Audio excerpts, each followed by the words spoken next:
Good evening बच्चों, मैं इंदू लच क्लासेस के यूट्यूब चैनल पे आपका हार्दिक स्वागत एवं अभिनंदन करता हूं। बच्चों, कुछ समस्याओं के कारण जिसकी चर्चा मैंने की थी, मैं एक दो दिन क्लास नहीं ले पाया, जिसका मुझे खेद है।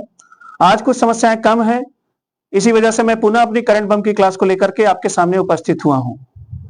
दूसरी बात, जिस तरह से बच्चों आप लोग सपोर्ट कर रहे हैं, वास्तव में काबिल तारीफ है। और मैं आगे भी आशा करता हूं कि आप जो है इस वीडियो को जितना ज्यादा लाइक करेंगे, शेयर करेंगे, कमेंट करेंगे, उतना ही हम लोगों को और मेहनत करने के लिए प्रेरित करेगा। इसलिए आप सभी लोग इस वीडियो को ज्यादा शेयर करिए, कमेंट करिए। जो भी आपको सुझाव, जो भी आपको कमी लगे, उसको भी आप कमेंट के माध्यम से मुझे दीजिए। मैं सभी का रिप्लाई दूंगा, ये मेरा वादा है। और अच्छे से अच्छा मैं आपको मैटर देने की कोशिश करूंगा। लेकिन मैं जितने भी सीरीज लेकर के आ रहा हूं, ये जितने भी मैं क्लासेस लेके आ रहा हूं, इसकी प्रॉपर एक नोट्स बनाइएगा। पीडीएफ आपके ग्रुप में जाता ही है। अगर अभी भी आप YouTube चैनल को सब्सक्राइब नहीं किए हैं तो प्लीज उसको कर लीजिए।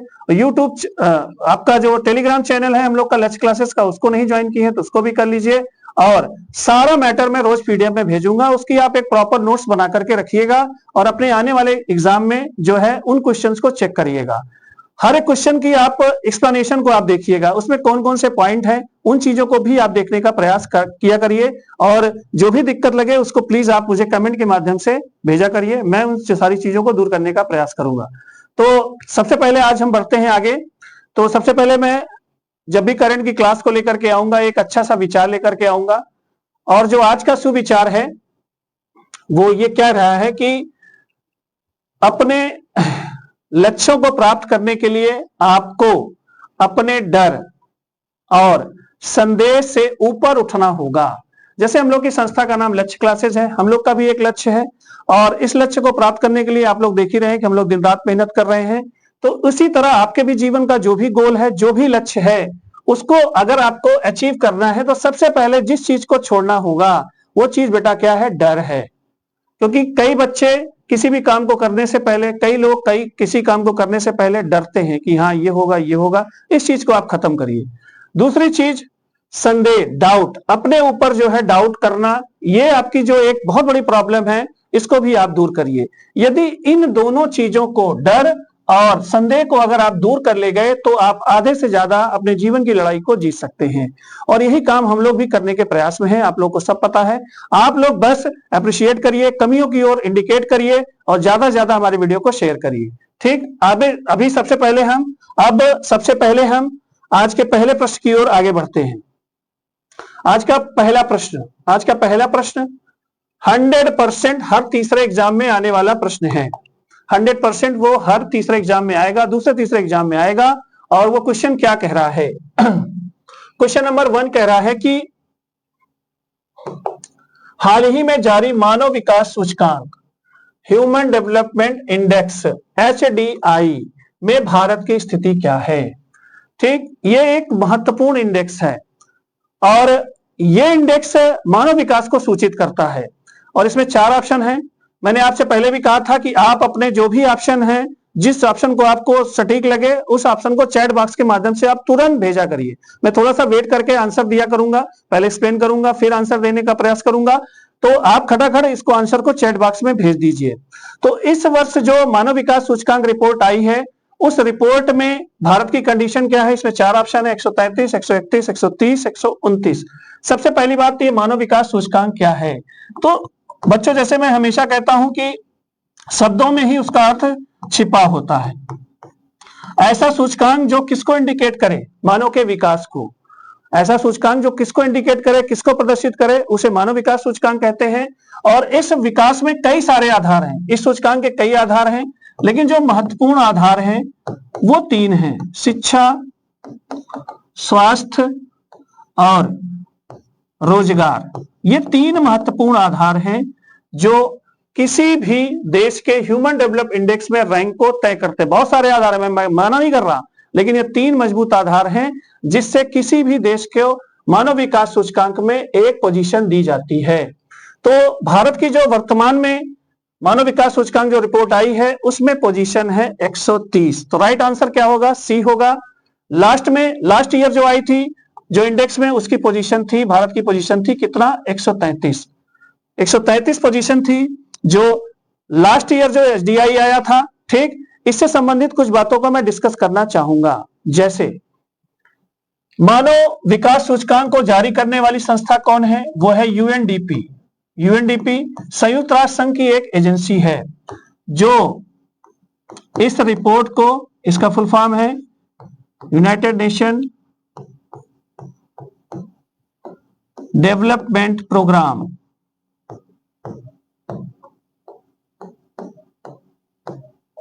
ये आपको प्रतिवर्ष जो है यूनाइटेड नेशन डेवलपमेंट प्रोग्राम प्रतिवर्ष आपको ह्यूमन डेवलपमेंट इंडेक्स को जारी करता है और देशों की स्थिति को जो है जारी करता है कि कौन सा देश किस पोजीशन में है। और इस एसडीआई में, इस वर्ष के एसडीआई में जो सबसे पहले स्थान पर है वो देश है आपका कौन सा, इसको भी आप ध्यान में रखिएगा। पहला देश जो है वो कौन सा देश है? वो आइसलैंड है।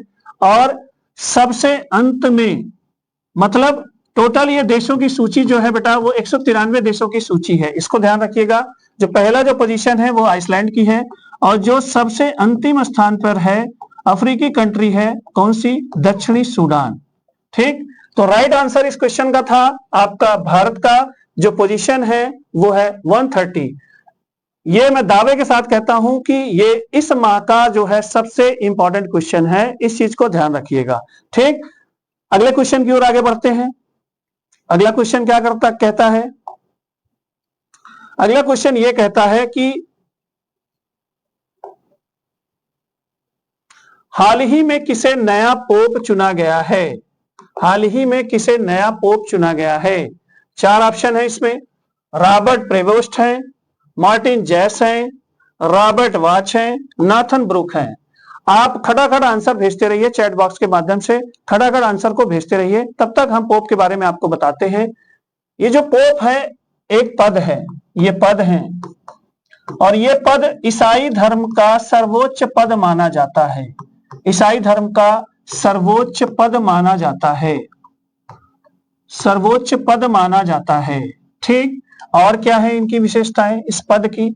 ईसाई धर्म के लोग, अनुयायी इनको अपने पिता की तरह मानते हैं, पदवी इनको पिता की तरह मिलती है।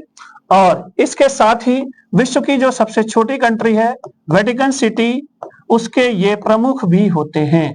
तो 3 पॉइंट इसके आप ध्यान में रखिएगा। ईसाई धर्म के सर्वोच्च पद, ईसाई धर्म के सर्वोच्च गुरु, पिता के समान पदवी और वेटिकन सिटी के प्रमुख ही कौन है? पोप है। और इसका जो राइट आंसर है अभी जिनको चुना गया है वो है रॉबर्ट प्रेवोस्ट। ठीक, तो इस क्वेश्चन का आंसर होगा बच्चों रॉबर्ट प्रेवोस्ट। ठीक, क्वेश्चन अच्छे लग रहे हैं तो खटाखट आप शेयर करिएगा, लाइक कमेंट करिएगा, जो भी सुझाव होंगे उसको भी आप मुझे सेंड करिएगा कमेंट बॉक्स के माध्यम से। ठीक, बढ़ते हैं अगले प्रश्न की ओर। क्वेश्चन नंबर 3 बहुत इंपॉर्टेंट क्वेश्चन है। हाल ही में किसे अखिल भारतीय फुटबॉल महासंघ द्वारा वर्ष 2025 का सर्वश्रेष्ठ फुटबॉल खिलाड़ी चुना गया है? ठीक, भारतीय फुटबॉल महासंघ का, ऑल इंडिया फुटबॉल फेडरेशन, ठीक, के द्वारा वर्ष 2025 का सर्वश्रेष्ठ फुटबॉल खिलाड़ी किसे चुना गया है? 4 ऑप्शन दिए गए हैं। पहला ऑप्शन है सुनील छेत्री, सौम्या गुगलोथ, शुभजीत बोस, बी और सी दोनों। तब तक आप लोग आंसर आप थोड़ा सा दिमाग लगाइएगा कौन सा आंसर होगा। मैं इसके बारे में थोड़ा सा आपको जानकारी दूंगा। ऑल इंडिया फुटबॉल फेडरेशन की स्थापना वर्ष 1937 में हुई थी। ठीक, ये भारत में फुटबॉल की सबसे बड़ी संस्था है और वर्तमान समय में इसके अध्यक्ष हैं कल्याण चौबे। कल्याण चौबे। बच्चों देखिए, जैसे मैं हमेशा स्ट्रेटजी की बात करता हूं, आज भी थोड़ी सी बात करूंगा। ठीक, समय को इसमें मैंने कम रखा है लेकिन तभी मैं कहूंगा बच्चों, मैटर तो किसी भी चीज में, किसी भी क्वेश्चन में बहुत सारे मिल जाएंगे आपको, लेकिन उन मैटर में सबसे सटीक और सबसे इंपॉर्टेंट मैटर आपको छांटना है, क्योंकि इतने प्रश्नों की इतनी बहार है, प्रश्नों की इतनी भीड़ है। इसमें से सबसे पहले बात तो इंपॉर्टेंट प्रश्न ढूंढना, इंपॉर्टेंट प्रश्न के साथ साथ इंपॉर्टेंट पॉइंट ढूंढना, ये सबसे बड़ी रणनीति है। मैं हमेशा कहता हूं, हमेशा कहूंगा भी, मैंने पहले वीडियो में भी चर्चा की थी कि आपके एग्जाम में आज की डेट में सबसे मजबूत जो चीज होनी चाहिए वो होनी चाहिए रणनीति। किसी भी युद्ध को जीतना है तो आप रणनीति के साथ ही जीत सकते हैं। आप भारी संख्या के आधार पर कतई नहीं जीत सकते। आपके पास सैनिक कम है, अगर आपकी रणनीति सटीक है तो पक्का आप विजय प्राप्त करेंगे। इसी चीज को मैं फॉलो करता हूं और हमेशा सोचता हूं कि मेरे बच्चे जो है इस चीज को फॉलो फॉलो करें। इसका राइट आंसर होगा सौम्या गुगुलोथ और शुभाजीत बोस, मतलब बी और सी दोनों। इसका जो ऑप्शन होगा वो आपका डी होगा। इनको सर्वश्रेष्ठ महिला फुटबॉल खिलाड़ी घोषित किया गया है और शुभाजीत बोस को सर्वश्रेष्ठ पुरुष फुटबॉल खिलाड़ी घोषित किया गया है वर्ष 2025 का। ठीक, आगे बढ़ते हैं। क्वेश्चन नंबर 4, जबरदस्त क्वेश्चन, कई चीजों को लेकर के आया है। ठीक, क्वेश्चन ये क्या कह रहा है जरा पढ़िएगा। क्वेश्चन ये कह रहा है, सोचते भी रहिए, ठीक है, आंसर पे आप दिमाग भी लगाते रहिए, कि हाल ही में दिल्ली सरकार ने अपने वायु प्रदूषण को कम करने के लिए क्लाउड सीडिंग कार्यक्रम के लिए, हाल ही में दिल्ली सरकार ने अपने वायु प्रदूषण को कम करने के लिए क्लाउड सीडिंग कार्यक्रम के लिए किस संस्थान को अनुबंधित किया है। पहले तो प्रश्न समझ जाओ भैया कि दिल्ली सरकार अपने वायु प्रदूषण को कम करने के लिए एक प्रोग्राम चला रही है। ठीक है, कार्यक्रम क्लाउड सीडिंग, उसके बारे में बताऊंगा आपको। इसके लिए इन्होंने किसके साथ कॉन्ट्रैक्ट किया है। इसमें 4 ऑप्शन है, आईआईटी बॉम्बे है, आईआईटी दिल्ली है, आईआईटी कानपुर है, आईआईटी चेन्नई है। ठीक, Indian institute of technology, IIT का फुल फॉर्म है। भारत के सबसे बढ़िया इंजीनियरिंग कॉलेजों में से ये चारों हैं। ठीक, इनमें से आप राइट आंसर ढूंढिएगा। सबसे पहले मैं क्लाउड सीडिंग के बारे में थोड़ा सा आपको बताना चाहूंगा। इसे कहा जाता है मेघ बीजन। ठीक, मेघ बीजन मतलब मेघ को जन्म देना, बीज मतलब जन्म देना, नया बीज नई चीज को जन्म देता है, तो मेघ बीजन क्लाउड सीडिंग। इसका क्या अर्थ है? इसका अर्थ है कि कृत्रिम वर्षा, इसका डायरेक्ट अर्थ है कृत्रिम वर्षा। ठीक, तो कृत्रिम वर्षा क्यों करा रहे हैं भाई? कृत्रिम वर्षा किससे होती है? पहली बात तो कृत्रिम वर्षा होती किससे है? जैसे इसमें जो कंपाउंड प्रयोग किए जाते हैं वो कंपाउंड है आपके पोटेशियम आयोडाइड, ये प्रयोग किया जाता है। सिल्वर आयोडाइड, इसका प्रयोग किया जाता है। और साथ साथ CO2 का प्रयोग किया जाता है, कार्बन डाइऑक्साइड का प्रयोग किया जाता है। इससे आप करोगे क्या? इनका क्या कॉन्सेप्ट है? इन्होंने ऐसा क्यों कर रहे हैं? दिल्ली में वायु प्रदूषण जानते ही हैं बहुत बुरे स्तर पे चल रहा है। इस वायु प्रदूषण में अगर ये क्लाउड सीडिंग करा ले गए तो इनका उद्देश्य है इस वायु प्रदूषण में जो प्रदूषित तत्व होंगे वो इस वर्षा के साथ सतह पर आ जाएंगे। ये इनका पर्पज है और इससे वायु प्रदूषण को कम करने में मदद मिलेगी। और ये चीज कई देशों ने फॉलो किया, कई महानगरों में ये चीज फॉलो की गई है और इसके अच्छे परिणाम मिले हैं। एक बार फिर से बताऊंगा कि क्लाउड सीडिंग करेंगे, कृत्रिम वर्षा कराएंगे तो वायु प्रदूषण में जो प्रदूषित तत्व होंगे वो वर्षा के साथ सतह पे आ जाएंगे, जिससे वायु प्रदूषण में कमी होगी। और ये जो इन्होंने अनुबंध किया है वो किससे किया है? आईआईटी कानपुर से किया है। ठीक, क्वेश्चन का आंसर आप लोग जरूर लड़ा करिए, जरूर सोचा करिए, ठीक, दिमाग लगाया करिए, ठीक, और ज्यादा से ज्यादा इसको आप शेयर किया करिए। ठीक, बढ़ते हैं अगले क्वेश्चन की तरफ। भारत टेलीकॉम 2025 नामक सम्मेलन निम्न में से कहां पर आयोजित किया गया था? ठीक, इसके 4 ऑप्शन हैं आपका, नई दिल्ली, कोलकाता, चेन्नई और हैदराबाद, ये 4 ऑप्शन हैं। और इस सम्मेलन का नाम है भारत टेलीकॉम 2025। भारत संचार 2025 नामक सम्मेलन कहां पर आयोजित किया गया था? तो ये बच्चों दूरसंचार या संचार क्षेत्र का भारत का सबसे बड़ा सम्मेलन है जिसमें दूरसंचार कंपनियां भाग लेती हैं। ठीक, भारत का संचार सबसे बड़ा संचार सम्मेलन है और यह आयोजित किया गया था कहां पर? नई दिल्ली में। जो आपके जो संचार मंत्री हैं केंद्रीय माननीय ज्योतिरादित्य सिंधिया, उन्होंने इस सम्मेलन की मेजबानी की थी। ठीक, तो राइट आंसर इसका क्या होगा? नई दिल्ली। ठीक, बढ़ते हैं अगले क्वेश्चन की ओर। Question number 6। ठीक, जबरदस्त क्वेश्चन, जबरदस्त नाम के साथ। ऑपरेशन कगार निम्न में से किससे संबंधित है? ऑपरेशन कगार निम्न में से किससे संबंधित है? ठीक, 4 ऑप्शन दिए गए हैं, 4 ऑप्शन दिए गए हैं। ठीक, पहला है अशिक्षा, बेरोजगार, नक्सलवाद, महिला सशक्तिकरण। जिसमें से आप सभी बच्चे जहां तक मुझे पता है अशिक्षा से परिचित होंगे बेरोजगार से परिचित होंगे। नक्सलवाद को कुछ बच्चे जानते होंगे, कुछ नहीं जानते होंगे, कुछ ज्यादा जानते होंगे। महिला सशक्तिकरण सभी लोग जानते हैं। तो सबसे पहले इसका उत्तर देना एक मजबूरी हो जाती है, क्योंकि फिर उसको समझाना पड़ेगा। ठीक, तो इसका राइट आंसर होगा बेटा किससे? नक्सलवाद। ठीक, ये भारत की एक बड़ी समस्या में से एक है। नक्सलवाद एक तरह का उग्रवाद है जो भारत में कई वर्षों से विद्यमान है। नक्सलवाड़ी नामक स्थान से इसका जन्म हुआ था, इसलिए इसको नक्सलवाद के नाम से जाना जाता है। वर्तमान समय में सबसे ज्यादा प्रभावित जो एरिया है आपका 3 स्टेट है, आंध्र प्रदेश, छत्तीसगढ़ और आपका कर्नाटक की सीमा से लगा हुआ जो एरिया है उसमें नक्सलवाद अभी भी है, जिसमें आप कह सकते हैं कि वर्तमान समय में सबसे ज्यादा आंध्र प्रदेश आप कह सकते हैं और छत्तीसगढ़। मैं 2 स्टेट का नाम लिख दे रहा हूं, आंध्र प्रदेश और छत्तीसगढ़। और नक्सलवाद का वर्तमान में सबसे बड़ा गढ़ कौन सा है? छत्तीसगढ़। तो इस समस्या को दूर करने के लिए कंप्लीटली इसको एकदम खत्म करने के लिए भारत सरकार जो ऑपरेशन चला रही है उसका नाम है ऑपरेशन कगार। ठीक, तो इसका राइट आंसर होगा ऑप्शन नंबर सी। बने रहिएगा लाइव और आंसर आप तुरंत देते रहिएगा और लिखने का प्रयास आप थोड़ा कम करिएगा। मैं हमेशा कहता हूं इन सारे क्वेश्चंस का मैं पीडीएफ आपको भेज दूंगा आपके टेलीग्राम, हम लोग के टेलीग्राम चैनल पे ये चला जाएगा। जो बच्चे अभी भी टेलीग्राम चैनल नहीं ज्वाइन किए हम लोग का, वो ज्वाइन कर लें। इसके साथ ही हमारे यूट्यूब चैनल को हमारी संस्था के नाम से ही है, लक्ष्य क्लासेस सुल्तानपुर के नाम से है, उसको सब्सक्राइब करिए और वीडियो को ज्यादा से ज्यादा शेयर करिए। कमेंट बॉक्स के माध्यम से आप हमें कमेंट करिए, जो चीज पूछनी हो बिना किसी झिझक के, बिना किसी डर के आप हमसे पूछ सकते हैं। कोई भी आर्गू कर सकते हैं, अपना पक्ष रख सकते हैं, अपनी बातों को रख सकते हैं, इस तरह की कोई दिक्कत आपको नहीं है। लेकिन बस ये 10 क्वेश्चन है, 10 क्वेश्चन आज आपको रात के सोते समय से पहले ये 10 के 10 क्वेश्चन आपको एकदम लाइन टू लाइन रटा होना चाहिए। बढ़ते हैं आगे क्वेश्चन पे। अगला क्वेश्चन, रामायण उत्सव 2025 का आयोजन अभी हाल में कहां पर किया गया था? ठीक, एक फेस्टिवल है, ठीक है, रामायण उत्सव। ठीक, रामायण नाम से ही स्पष्ट है ये किससे जुड़ा होगा? श्री राम जी से जुड़ा होगा। ठीक, और है भी। ठीक, श्री राम जी के जीवन काल की कथाओं को आप कह सकते हैं राम कथा। और राम कथा का ये जो उत्सव है, राम कथा में ये लोग जो भी जहां पर भी इन ऑप्शन में जहां पर भी जिस स्टेट का वो आंसर है उसमें राम कथा का ये लोग मंचन करते हैं, राम कथा का मंचन करते हैं।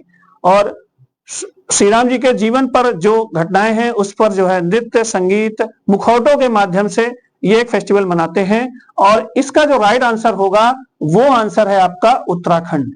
उत्तराखंड का जो गढ़वाल का एरिया है, उत्तराखंड का जो गढ़वाल का एरिया है वहां पर ये उत्सव मनाया जाता है। तो इसका राइट आंसर होगा बच्चों ऑप्शन नंबर डी। ठीक, अगले क्वेश्चन की ओर बढ़ते हैं। क्वेश्चन नंबर 8 देखिए बढ़िया क्वेश्चन है। ठीक, काफी कुछ सीखने को मिलेगा इस क्वेश्चन से। क्वेश्चन क्या कह रहा है? राष्ट्रीय प्रौद्योगिकी दिवस कब मनाया जाता है? ठीक, 4 ऑप्शन है, 10 मई, 11 मई, 12 मई और 13 मई। 12 मई को तो आप सभी लोग जानते हैं मदर्स डे है। ठीक, और एक दिवस और होता है अंतरराष्ट्रीय मातृ दिवस, जान ही रहे हैं, अंतरराष्ट्रीय नर्स दिवस इस दिन मनाया जाता है। ठीक, तो ये तो नहीं होगा। ठीक, इसका जो राइट आंसर है, अब इसको बताना है तो मुझे इसका आंसर देना पड़ेगा। इसका जो राइट आंसर है वो है 11 मई। ठीक, क्यों, किससे ये संबंधित है? किस चीज से संबंधित है? किस चीज से संबंधित है ये घटना जुड़ी है आपकी कब से? ये घटना जुड़ी है आपकी, ये दिवस जुड़ा है 11 मई 1998 और उस दिन थी बुद्ध पूर्णिमा। ठीक, उस दिन थी बुद्ध पूर्णिमा थी। और उसी दिन उस समय थे प्रधानमंत्री स्वर्गीय अटल बिहारी वाजपेयी जी।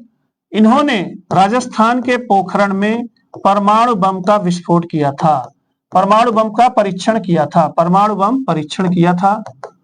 और उसी की याद में हम लोग प्रतिवर्ष राष्ट्रीय प्रौद्योगिकी दिवस मनाते हैं। हम लोगों ने बताया था, हमारे देश ने बताया था कि हम एक न्यूक्लियर पावर बन चुके हैं और भारत पर कई प्रकार के प्रतिबंध लगे थे, लेकिन इन सभी चीजों की परवाह न करते हुए माननीय प्रधानमंत्री जी ने इस परीक्षण को किया था कि हम टेक्नोलॉजी रूप से सक्षम हो चुके हैं, न्यूक्लियर पावर बन चुके हैं।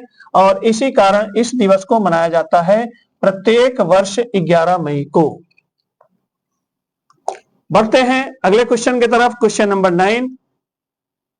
हाँ, ये भी इसी से रिलेटेड है। देखिए ये क्वेश्चन रिलेटेड है, अच्छा क्वेश्चन है, 100% किसी न किसी एग्जाम में आएगा।